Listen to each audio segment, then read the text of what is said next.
The winter that changed Daniel Carter's life arrived without warning. Not because the weather became colder, but because loneliness finally settled into his bones in a way he could no longer ignore. 3 years had passed since his wife had died in a car accident on a rainy evening that had stolen more than one life. It had taken away a future, a home filled with laughter, and the version of Daniel who used to smile without forcing himself. Now his world had become very small. There was his 6-year-old daughter Lily, whose tiny hand still reached for his every morning before school. There was the old rented house at the edge of town with peeling paint and windows that rattled every time the wind blew. There was his job repairing furniture at a local workshop where he spent 10 hours a day sanding old wood and bringing broken things back to life. Funny enough, Daniel had become very good at repairing broken things, just not himself.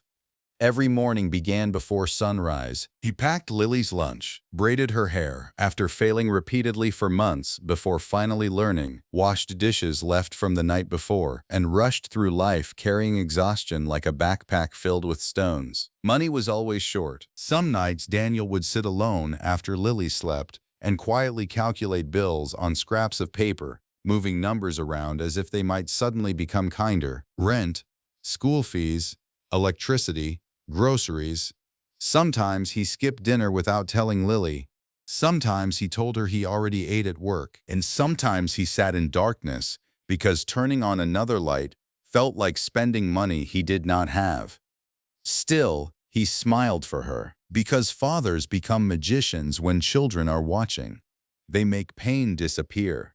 They hide tears. They pretend they are stronger than they really are. Lily had her mother's eyes, and every time Daniel looked at her, he felt both healed and wounded at the same time. Then one Tuesday afternoon, everything changed.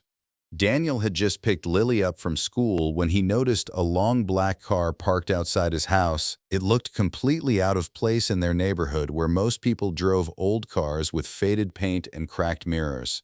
A woman stood beside it. She looked like someone from another world. Her gray coat looked expensive, her heels touched the ground carefully, and her dark hair moved gently with the wind.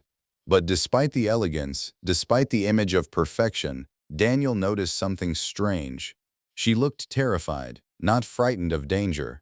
Terrified in the way someone looks when they have nowhere left to go.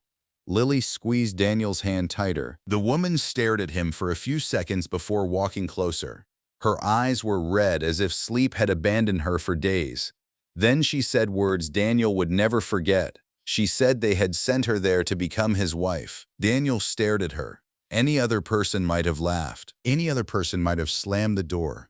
But Daniel looked at her face and saw something beneath the surface. He saw desperation.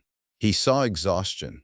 He saw loneliness. And perhaps because broken people recognize broken people, he simply looked at her and quietly told her that he believed her.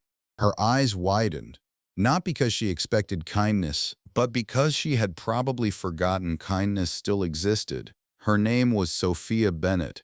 Daniel later learned that she was the CEO of a billion-dollar technology company. Her face had appeared in magazines and business articles.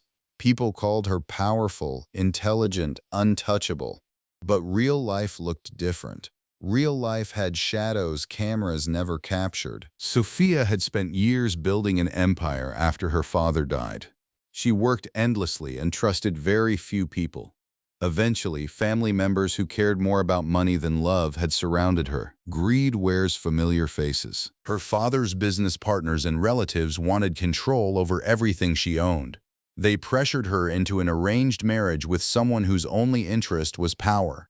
When Sophia refused, threats followed. Her world became meetings, manipulation, and fear. Until one elderly woman who had worked for her father secretly handed her an old envelope. Inside was a name, Daniel Carter. Years ago, Daniel's father had saved Sophia's father during a terrible accident. The two men remained friends afterward and jokingly promised their future children would someday become family. Life separated them before they could ever meet again. Sophia came looking for Daniel because she had nowhere else left to run. Daniel listened quietly that evening as rain tapped softly against windows. He looked around his small living room with worn furniture and old wallpaper, and felt embarrassed for a moment. Sophia probably lived in places larger than his entire neighborhood. But something unexpected happened. She smiled, not a polite smile, a real one. Because for the first time in months, nobody wanted anything from her. Days turned into weeks. Sophia stayed. At first it felt strange. Lily was shy around her. Daniel barely knew how to act.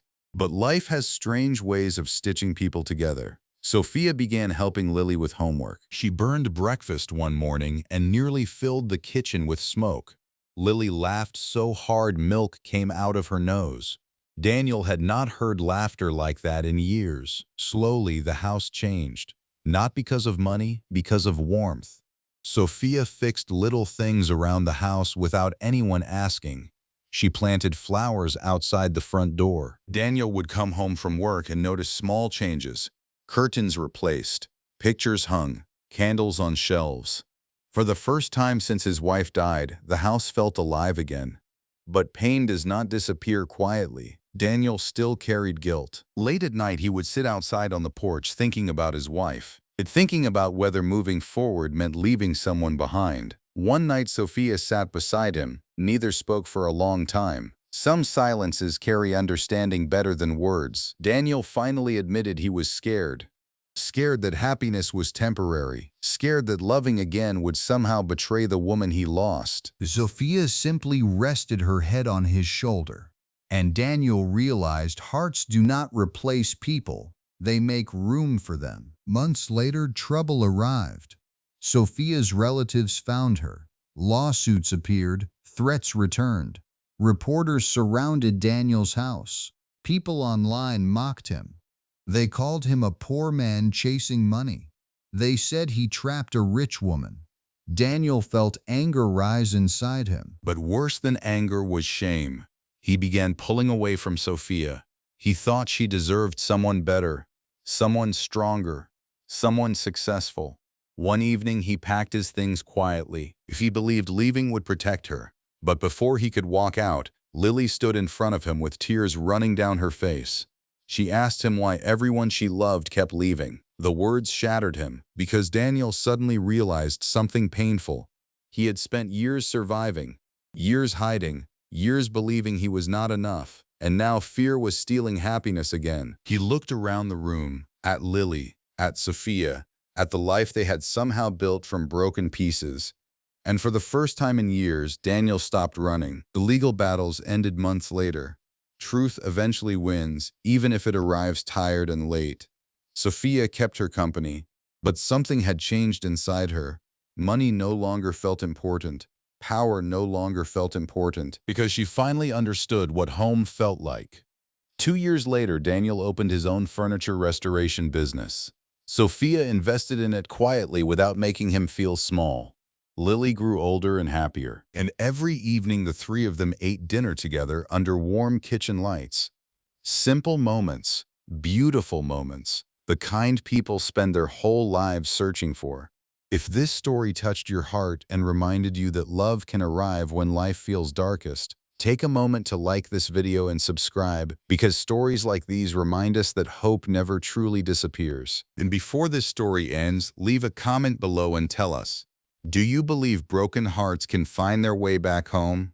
Years later, Daniel would sometimes stand outside their house watching Lily play in the yard while Sophia smiled beside him. The wind still blew through the trees.